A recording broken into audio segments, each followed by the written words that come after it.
iska ilaali awrkaaga inaad ku xidhiidhiso qof adduunyada iyo aakhiraba khasaaray iyo ilbaxnimo kuu sheeganin arrin hamoodin isaga haddaba cararin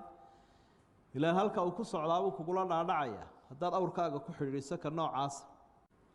nimankaasi marka ay cabanayaan yaa laytana adacna allaha wa adacna arasuul adacnaa saadatana wa kubara mushkilatu daaca mushkiladda nimankii ku dhacday waxa weeyaan daacadiibay halkeedii la seegeen halkay ku habboonayd meelaan meeshii ahayn bay dhigan daacaduna waa maxay waa in cid laga tala qaato sharciga laga qaato oo amarka laga qaato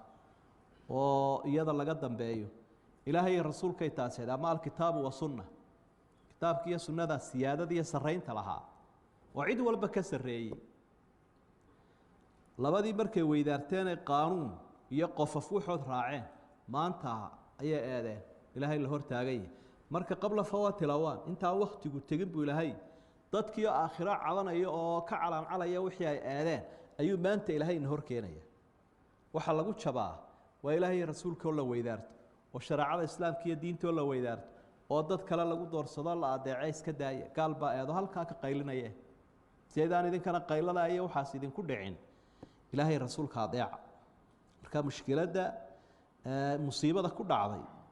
waa daacadii oo halkeedii ay la seegeen adiicu allaha wa adiicu rasuul